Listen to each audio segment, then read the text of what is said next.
দীর্ঘ প্রতীক্ষার পর বিপিএলে ফিরেছে রাজশাহীর দল। সর্বশেষ ৩ আসরে বিপিএলে ছিল না রাজশাহীকে প্রতিনিধিত্বকারী কোনো ফ্র্যাঞ্চাইজি। ২০১৬ সালে রাজশাহীর দল রাজশাহী কিংস রানার্স আপ হয়েছিল। ২০১৯-২০ মৌসুমে রাজশাহী রয়্যালস হয়েছিল চ্যাম্পিয়ন। তবে চ্যাম্পিয়ন হওয়ার পর আর বিপিএলে দেখা যায়নি রাজশাহীর কোনো দল। তবে এবার রাজশাহী ক্রিকেট প্রেমীদের জন্য বিপিএল এর ১১তম আসর নতুন সূর্যোদয়ের বার্তা বয়ে এনেছে। দীর্ঘ ৩ বছরের অপেক্ষার অবসান ঘটিয়ে আবারও ফিরেছে রাজশাহী।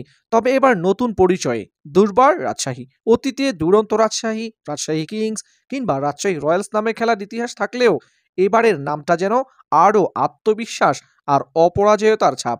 তবে রাজশাহীর ভক্তরা অনেকটাই আশাহত টিম ম্যানেজমেন্টের উপর, কেননা দলটিতে নেই তেমন বড় কোনো নাম। তাই ভক্তদের কাছে দুর্বার রাজশাহী যেন দুর্বল রাজশাহী। চলুন দেখে নেওয়া যাক দুর্বার রাজশাহীর পূর্ণাঙ্গ squad. Batsman Yasir Ali Chowdhury Rabbi, Bangladeshi middle order batsman. Mizanur Rahman, Bangladeshi top order batsman. Mohammad Haris, Pakistani top order batsman. Wicket keeper Enamul Haque Bijoy, Bangladeshi wicket keeper batsman. Akbar Ali, Bangladeshi wicket keeper batsman. Jahiduzzaman, Bangladeshi wicket keeper batsman. Allrounder S M Mehrab Hossain, Bangladeshi batting allrounder. Saad Nasim, Pakistani batting allrounder. Lahiru Samarakoon, Sri Lankan bowling allrounder. Sabbir Hossain, Bangladeshi batting allrounder. Jisan Alam, Bangladeshi batting allrounder. Bowler Sanjamul Islam, Bangladeshi spin bowler.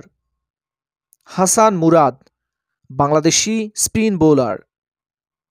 Taskin Ahmed, Bangladeshi pace bowler. Bilal Khan, Oman pace bowler.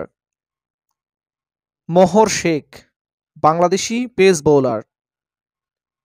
Shafiul Islam, Bangladeshi pace bowler.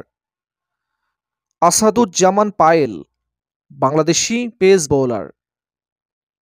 প্রিয় viewers, কেমন হয়েছে দুর্বার রাজশাহীর এবারের আসরের squad?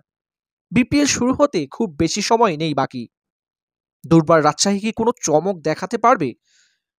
বিদেশি বড় কোনো ক্রিকেটারকে কি অন্তর্ভুক্ত করবে দলটি? দুর্বার রাজশাহী সম্পর্কে আপনিও জানাতে পারেন আপনার মতামত কমেন্ট বক্সে।